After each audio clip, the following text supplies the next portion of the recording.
The race is on for Liz Truss to prove her radical tax cut plan can bolster growth and save us from economic catastrophe.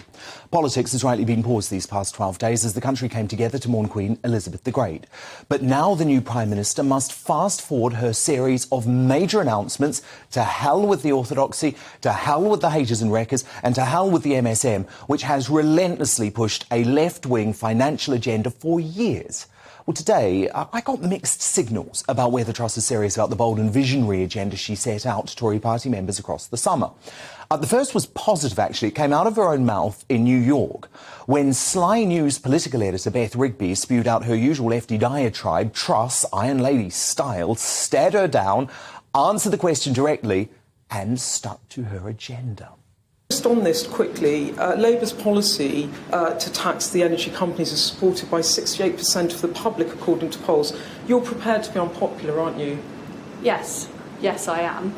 Do you care about fairness, Prime Minister, as well? And they might not think it's fair that their children have to fund government debt to fund, say, tax cuts for big business or energy bills, and then they ultimately pick up the bill all their children do, or their children's children. They'll think it's not fair. You understand that. You can disagree with that, but you understand that point. That's a particular point of view you're expressing, which is what people on the left of politics often express.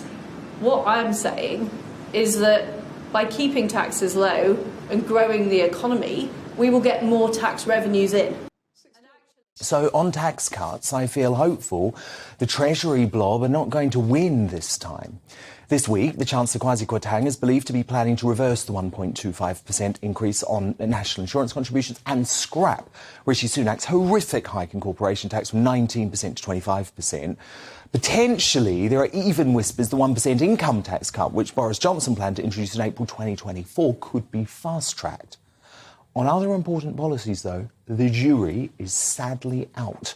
The new Culture Secretary, Michelle Donlan, this morning refused to commit to selling the hard-left public broadcaster Channel 4, despite a commitment from Truss to stick to the long-term Tory manifesto pledge. Watch. Selling of Channel 4, is that going to happen? So as the Prime Minister said, we do need to re-examine the business case, and that's certainly what I'm doing. When you say re-examine the business case, with a view to what?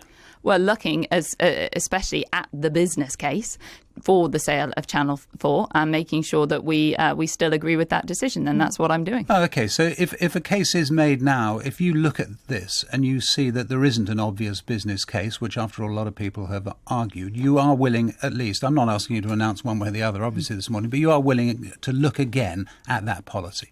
It may not happen. Well, I'm the type of politician that bases their decisions on evidence, that bases their decisions on listening.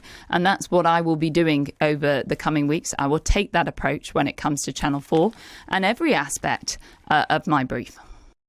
I'm sorry, that is pathetic.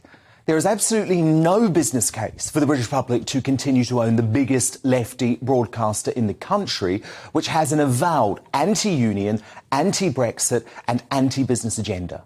The only way for Channel 4 to ever compete against the streaming giants is to compete in the private sector. But this isn't just about a business case, it's about ideology.